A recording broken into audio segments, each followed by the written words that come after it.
Hark how the bows, sweet silver bells, all seem to say, throw cares away. Christmas is here, bringing good cheer to young and old, meek and the bold. Ding dong, that is the song with joyful ring, all caroling.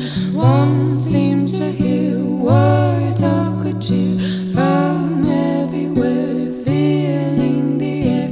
Oh, how they bound, raising their sound. Oh, hill and dale, telling the tale.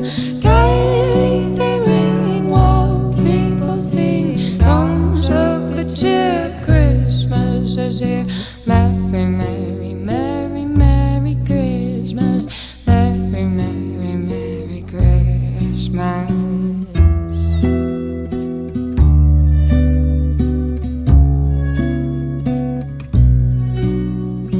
All listened, all without end, their joyful tone to every home. Hark how the bells, sweet silver bells, all seem to say, throw cares away. Christmas is here, bringing good cheer to young and old, meek and the bold.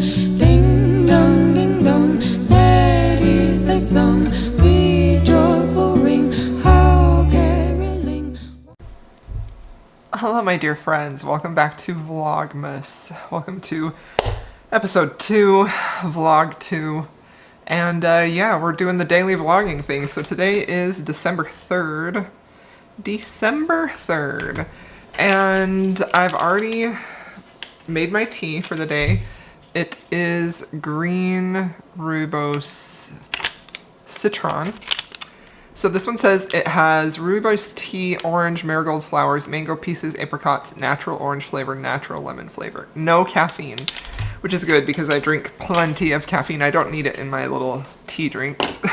So I actually made this earlier and then I had a doctor appointment I had to go to. I wish I had gotten the chance to film this clip before because I literally just got home. And I have to go in for further testing. So I'm feeling a little down, whereas earlier I was feeling really great, but that's just me. I'm always slow getting out the door. Anyway, would you believe me? So my appointment wasn't even an hour. Well, I've been gone an hour. It took like a few minutes to get there. This cup is still warm on the outside. So let's try rooibos citron.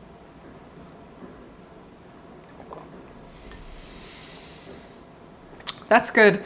This definitely has like something that I really like about the Adagio teas is that a lot of the times when they have flavor ingredients that I think could be overwhelming, they feel very mellow. It doesn't ever feel like harsh or at all. Like, so I really like this. This is beautiful. It's really, really, really good. I mean, it's just barely warm. I let it steep and then I took the tea out and I just left it on the counter. I could have heated it up, but I'm like, the cup is still warm. It's fine. Hi, welcome back to Vlogmas. So, yeah, I like that. I would give that probably a 6 out of 10. Like, it's not a knock it out of the park, but it's good. Like, I wouldn't buy this myself. I wouldn't buy this flavor. But look how cute the little packaging is. I think it's so cute. I just love it. So yeah. Now, last vlog, I had just talked about finishing the last days of Lila Good Luck, which I freaking adored.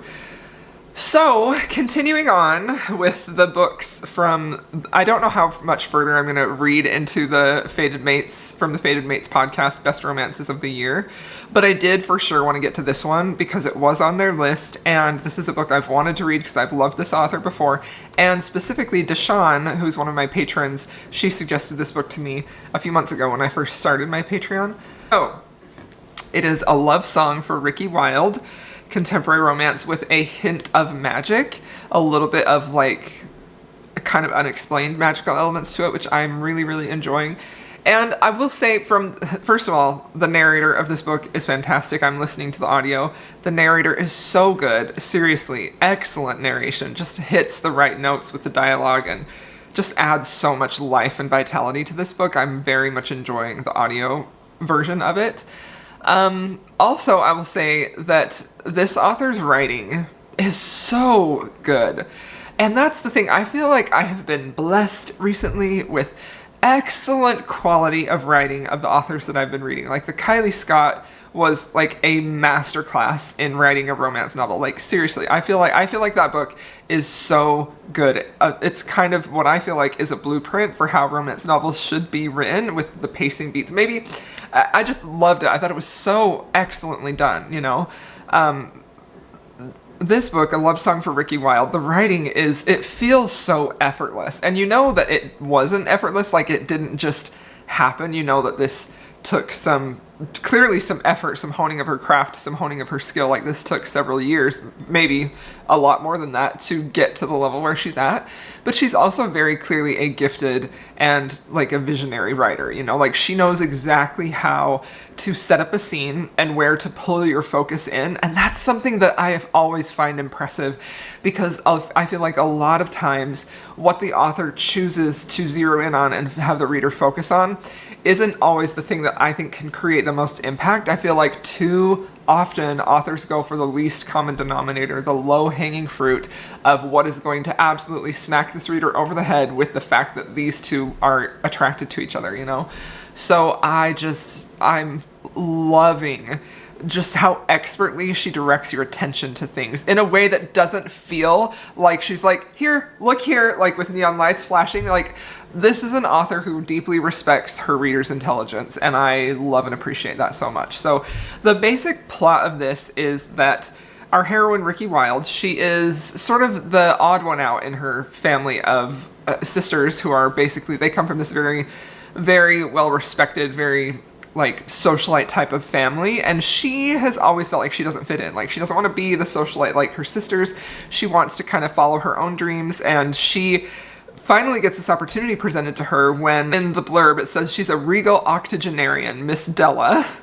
Miss Della is a fabulous character. She invites Ricky to come and rent out the basement of her Harlem apartment, Harlem Brownstone. So she is thrown into this place that is full of history and culture and Black history, and she is just having the best time there. Like, this has some very serious nods to the Harlem Renaissance, for the Black Harlem Renaissance, in a way that is reminding me of Real by Kennedy Ryan. Not that they are the same at all, but just I really like seeing this different interpretation of that time period and how that affects the characters and how they feel about it. And also because this has like a magical element with some time shifting, and leap year is involved, so there is an element of seeing scenes in the past of the Harlem Renaissance, which is really fun. But Ricky Wilde, she goes and moves there, and she decides she wants to open her flower shop, her own flower shop. And she's a very artistic person, and she throws herself into that. She has a series of friends, and one she gets very close to, a relationship with a guy that everyone can see is like not for her, not working out. And I just really love seeing her just kind of navigate a single life and trying to go after her dreams. So now, after all of that I've said, you're probably wondering, so where's the romance in here, right? Now, the thing about this that I really love is the way that this author is showing us how these two are meeting and how they're feeling, you know?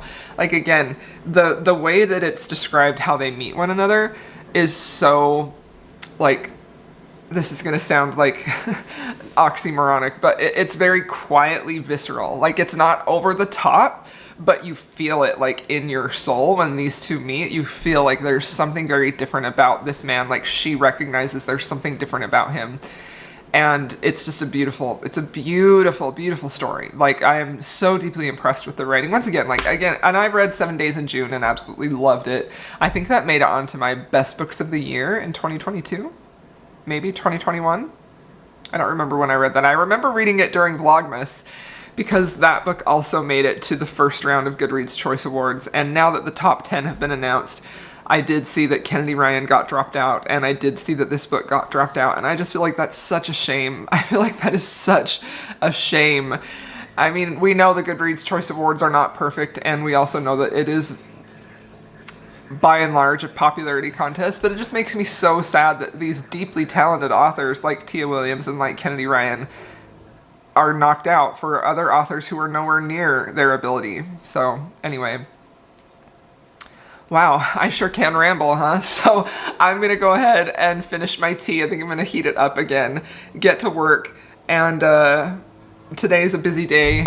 My son has just started wrestling again, so I've got to take him to his meet later.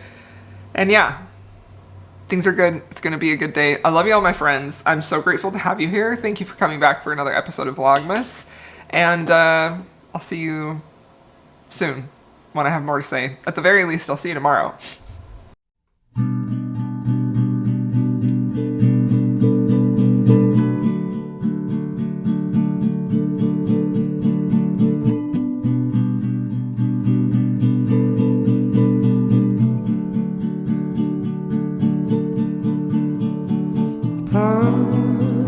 The night up over Mars, you trim a tree, I put up a star. I wear a sweater, it's down to my knees, and you will kiss the freckles on both of my cheeks, and we will sing our own Christmas song.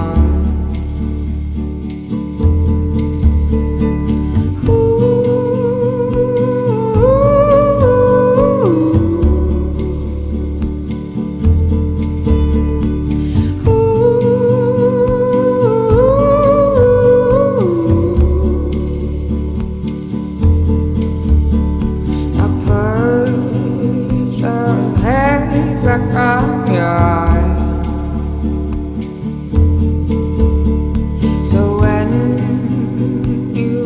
There'll be snow in the sky. You sing so softly, yeah, only we hear about the love you promised for all of our years, and we will sing our own Christmas song.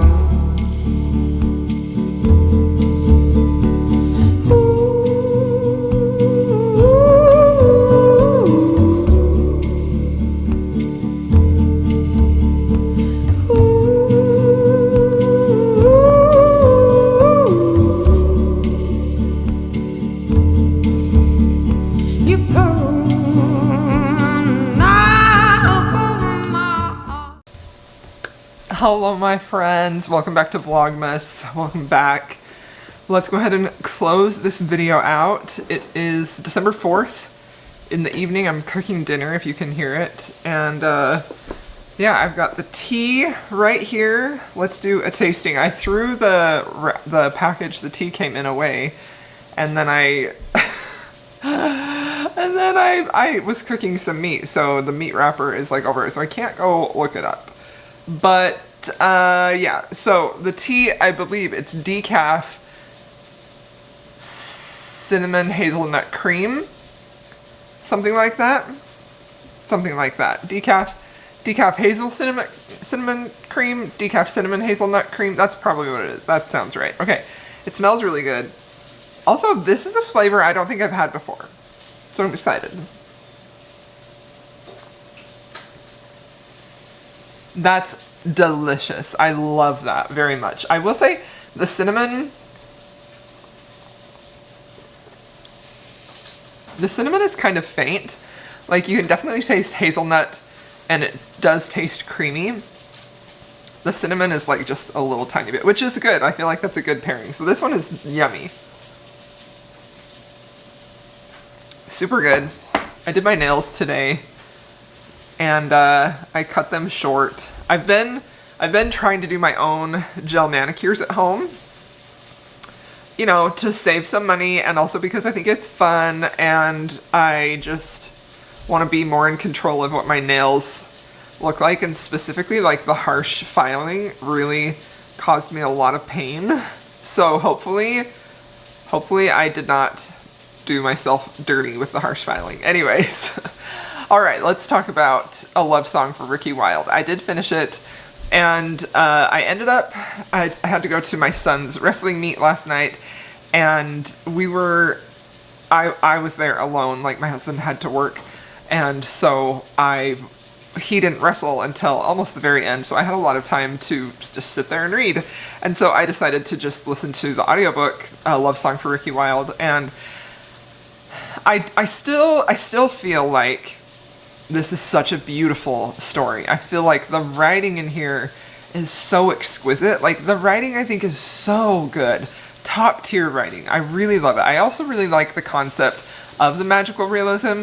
You find out like what exactly is happening with our hero and heroine about 50% of the way through, and why she's like seeing him, and why we're getting these flashbacks to 1920s Harlem. And then you also find out that there is something that puts our heroine at great risk, that the hero and heroine, Ezra and Ricky, have to try and figure out to stop, so that our heroine can get her happily ever after, you know? And I did feel like the ending was very fitting with the story and where it was headed. I thought it wrapped it up beautifully. I thought the plot overall was very clever. I loved seeing the things that this author did with her story, and things that she put in the forefront of the book that then came in to show up later on. Like, I really loved that a lot. And there were some moments in here, some lines of prose that were so freaking beautiful and romantic. And like I was saying earlier, like, you know how some authors just really, really know how to draw all of your attention to a single moment? Like, I still feel like this author does that so well. Hold on, let me check dinner real quick. Oh, you know me, just forgetting that I was cooking and almost burning it because I was talking to you guys. But the way that this author is so good at directing your attention to a very specific part of the scene that shows something so in depth about the character, I think is unmatched. I think she does an excellent job of that. And this book really convinced me that even if you have so many parts of this book working together, like, this is an impressive book as far as the plot is very well thought out. I think she's really trying to do a lot here. She's trying to say a lot here with her characters. There is some commentary on racism in the past and in the present. Like, I really, really like what she's saying about relationships and about women. She's saying so much in this book. This is a book that is saying something, and at times it does feel like she is spelling it out for you, but I also feel like it's probably necessary that she does that, and at other times she definitely does keep it more subtle, and I appreciate that a lot. So this is a very daunting task that she set out to do. This story has a lot of moving parts. It has a lot of moving components. And the thing that struck me so much with this is that even when she's doing so much right, there still sometimes can feel like there's so much right about this book. There's so much that is good here, but it did feel a little bit lacking in the middle portion. I think there is definitely a bit of a pacing issue there, where we're trying to figure out what's happening in the past, what's happening in the present, who is this mystery man, and what's Ricky going to do, and who are all of these other side characters, all that are crucial to where the story is headed in the end. It still feels like it takes an unnecessary amount of time to get there, with very little happening to keep you very engaged. But I also feel like probably the biggest thing that kept this from being a 5-star, because I can forgive that because she did so many other things right. She did so many things right in this book. Again, like, I've listed them a lot. But the thing that makes this not a 5-star for me is something that I absolutely have to have in a romance. And that is watching them fall in love. Watching them fall in love, feeling like I believe this couple is in love. And you know, in that way, it does feel like a bigger disappointment here, because she set the stage so well for them to be in love. And so it definitely feels like we go from them meeting in the beginning and feeling this connection and feeling like a soul level connection where they feel like they know each other. Maybe they've met each other in past lives type of thing, which I love. I love that type of connection. And I think it's so hard. It's such a hard thing to do, to convey that in writing, you know? So I like that was there, but then the middle happened and we didn't get a lot of the reasoning why they were falling in love in this life until finally we arrive at the point where they both are declaring love for each other and realizing that they're soulmates. And And that can be a tricky thing with any type of a soulmate type of romance. You have to show me that they're falling in love. So I just don't feel like we got enough of that shown to us. I don't feel like we got to see enough of them falling in love. I don't feel like we got to see it happening. So in that way, it does feel a little bit insta-lovey, which is so disappointing because the romantic moments are so there, and this hero is so great, this heroine is so great, you know? So, again, like, I can't give a romance 5 stars if it doesn't have that element for me personally. But she really did so much right in this book, and it's truly so beautiful. Like, this is such a captivating story. I would still truly recommend it. It's not the most epic romance that I've read, and I wanted it to be. And I do feel like 7 Days in June was that for me, you know? So, but again, like, the meeting felt like it was going to give me that, and then the ending felt like we had already arrived, but it was just, I didn't feel like I got to see enough of them to make me believe that they were in love or that they were soulmates, you know? So anyway, that's it. I can tell my food is cooking. I gotta go check it again. But that's all I'm gonna have for this Vlogmas. Thank you so much for being here, my friends. The next book I'm gonna pick up, I think, is gonna be a historical romance. I have a couple to choose between. I'm not entirely sure what that's gonna be at this point. Right now, I think I'm gonna try Duchess Material by Emily Sullivan. I did just buy the audiobook, so we will try that one. And I will see you all in my next video. Thanks for being here.